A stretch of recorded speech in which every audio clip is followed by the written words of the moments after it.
Selamat pagi, Bapak-bapak petani hebat di seluruh Indonesia. Senang sekali bisa berjumpa lagi di channel kita.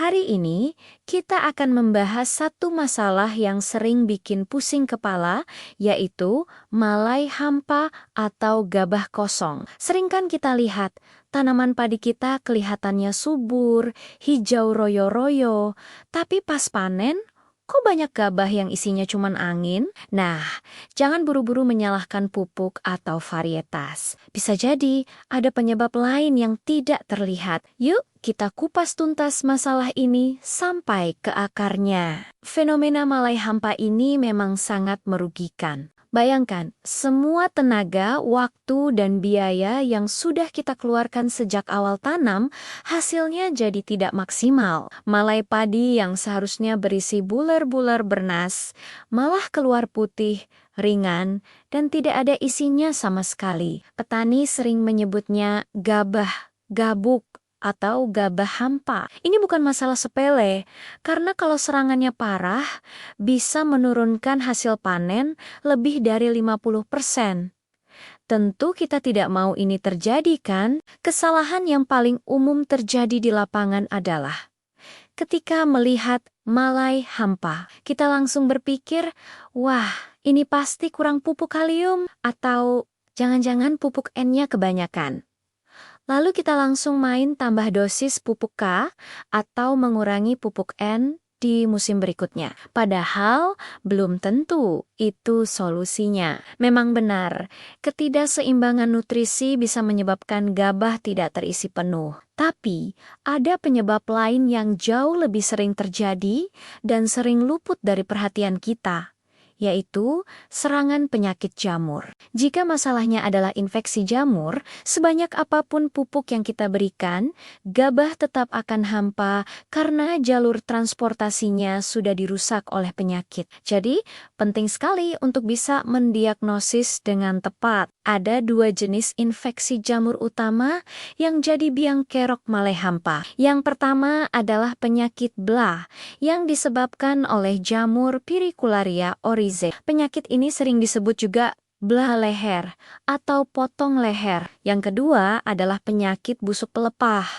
yang disebabkan oleh jamur Rhizoctonia solani. Dua penyakit ini punya cara menyerang yang berbeda, tapi akibatnya sama, membuat malai menjadi hampa. Blah menyerang pangkal leher malai, sedangkan busuk pelepah menyerang pelepah daun bendera, tempat malai akan keluar. Keduanya suma-suma memutus aliran nutrisi dari batang ke bulir padi. Ibaratnya selang airnya dipotong, jadi air tidak bisa sampai ke ujung. Begitu pula dengan nutrisi untuk mengisi gabah.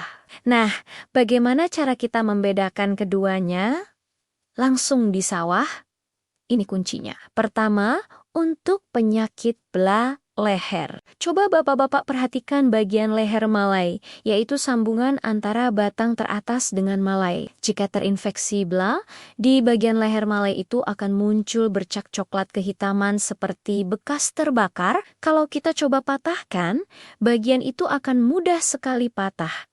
Makanya disebut potong leher. Akibatnya, seluruh malai di atasnya akan menjadi hampa, kering, dan warnanya jadi putih pucat. Malainya terkulai lemas. Gejala ini biasanya muncul serempak di beberapa rumpun. Sekarang, kita lihat ciri-ciri busuk pelepah. Kalau busuk pelepah, serangannya bukan di leher malai, tapi di pelepah daun bendera, yaitu pelepah daun paling atas yang membungkus malai sebelum keluar. Coba periksa pelepah itu. Kalau ada berkak-berkak tidak beraturan berwarna abu-abu kehijauan dengan tepi coklat tua, mirip seperti kulit ular, itu tandanya busuk pelepah. Infeksi ini membuat malai yang baru keluar jadi terjepit, kotor, dan seringkali tidak bisa keluar sempurna. Kalaupun bisa keluar, malainya akan hampa karena nutrisi sudah terhambat di bawah. Jadi, kalau busuk pelepah, malainya tetap hampa, tapi coba periksa pelepah daun benderanya, pasti ada bercak khasnya. Paham ya? Bedanya, blah di leher malai, busuk pelepah di pelepah daunnya. Sekarang, pertanyaan pentingnya, kapan waktu paling kritis serangan penyakit ini terjadi? Waktu paling rentan adalah saat padi memasuki fase bunting. Fase bunting adalah masa-masa di mana malai sudah terbentuk di dalam batang, tapi belum keluar. Ini adalah fase kritis karena disinilah proses pengisian bulir padi dimulai. Jamur penyebab bla dan busuk pelepah sangat suka kondisi lembab dan hangat. Hujan di malam hari, lalu siangnya panas terik, ditambah embun yang bertahan lama di pagi hari. Ini adalah surga bagi jamur. Serangan yang terjadi di fase bunting ini seringkali tidak kita sadari. Tanamannya masih kelihatan hijau dan sehat. Baru ketahuan dampaknya setelah malai keluar dan ternyata hampa semua. Inilah yang membuat kita seringkali terlambat melakukan penanganan. Karena serangan terjadi di fase kritis tersebut, maka cara penyemprotan fungisida pun harus benar dan tepat waktu. Jangan tunggu sampai gejala malai putih muncul, karena itu sudah terlambat.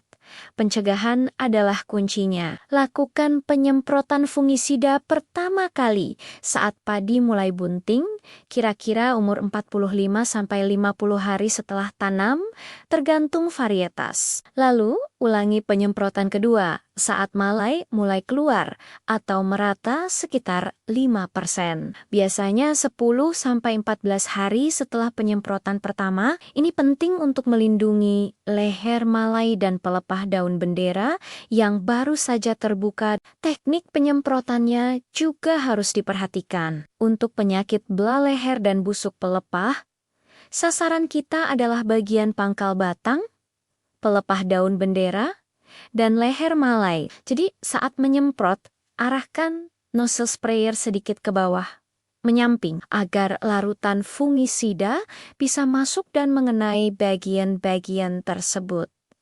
Jangan hanya menyemprot bagian atas daun saja. Gunakan fungisida yang bersifat sistemik, protektif, dan kuratif. Bahan aktif yang bisa digunakan misalnya seperti difenoconazole, tebuconazole, atau trifloxystrobin. Selalu baca petunjuk penggunaan dan dosis anjuran pada kemasan. Penyemprotan sebaiknya dilakukan pada pagi hari setelah embun kering, atau sore hari saat cuaca tidak terlalu panas dan tidak akan turun hujan. Setelah kita berhasil menangani masalah di musim ini, apa yang harus kita lakukan untuk pencegahan di musim tanam berikutnya? Jangan sampai masalah yang sama terulang lagi. Pertama, sanitasi lahan. Setelah panen, segera bersihkan jerami dan situ-sisa tanaman yang terinfeksi. Jangan biarkan menumpuk di sawah karena jamur bisa bertahan hidup di situ dan akan menjadi sumber penyakit untuk musim tanam selanjutnya. Bakar atau kubur sisa tanaman terinfeksi jauh dari area sawah. Kedua, atur jarak tanam. Jangan menanam terlalu rapat. Jarak tanam yang ideal, misalnya dengan sistem jajar legowo, akan membuat sirkulasi udara lebih lancar dan mengurangi kelembaban di sekitar tanaman. Ini akan menekan perkembangan jamur. Sinar matahari juga bisa masuk sampai ke pangkal batang. Ketiga, gunakan varietas yang lebih tahan. Sekarang sudah banyak varietas padi yang memiliki ketahanan terhadap penyakit. Coba konsultasikan dengan penyuluh pertanian setempat mengenai varietas apa yang cocok dan tahan penyakit di daerah Bapak-bapak. Keempat, lakukan pemupukan berimbang. Hindari penggunaan pupuk nitrogen atau urea secara berlebihan. Tanaman yang kelebihan nitrogen akan menjadi terlalu rimbun, sukulen, dan rentan terhadap serangan penyakit. Sebaliknya, pastikan kecukupan pupuk kalium dan silika. Kalium berperan dalam memperkuat batang, sementara silika bisa membuat dinding sel tanaman menjadi lebih keras sehingga sulit ditembus oleh jamur. Dan yang terakhir, lakukan pergiliran tanaman jika memungkinkan. Menanam padi terus-menerus di lahan yang sama akan meningkatkan akumulasi patogen di dalam tanah. Jika memungkinkan, selingi dengan tanaman palawija atau jenis tanaman lain untuk memutus siklus hidup hama dan penyakit. Jadi sebagai penutup mari kita simpulkan, malai hampa atau gabah kosong yang sering kita temui di sawah, jangan langsung menyalahkan masalah pupuk. Coba periksa lebih teliti. Apakah ada gejala belah leher, yaitu bercak coklat di pangkal malai, atau ada gejala busuk pelepah, yaitu bercak seperti kulit ular di pelepah daun bendera? Keduanya adalah infeksi jamur yang mematikan aliran nutrisi ke bulir padi. Ingat, penanganan terbaik adalah pencegahan. Lakukan penyemprotan fungisida yang tepat di fase kritis, yaitu saat padi mulai bunting dan saat malai mulai keluar. Kalau infeksi ini terlambat ditangani, sebagus apapun pemupukan kita, hasil panen bisa turun drastis. Semoga informasi ini bermanfaat ya Bapak-Bapak. Dengan pengetahuan yang tepat, kita bisa mendiagnosis masalah dengan benar dan mengambil tindakan yang efektif. Jangan biarkan kerja keras kita sia-sia karena gabah kosong. Terima kasih sudah menonton video ini sampai habis. Jika ada pertanyaan atau mungkin pengalaman lain seputar gabah hampa, jangan ragu untuk tulis di kolom komentar ya. Mari kita diskusi bersama. Jangan lupa like, bagikan video ini ke teman-teman petani lainnya. Dan tentu saja subscribe channel ini agar tidak ketinggalan video-video bermanfaat selanjutnya. Sampai jumpa di video berikutnya. Salam petani Indonesia. Maju terus pertanian kita.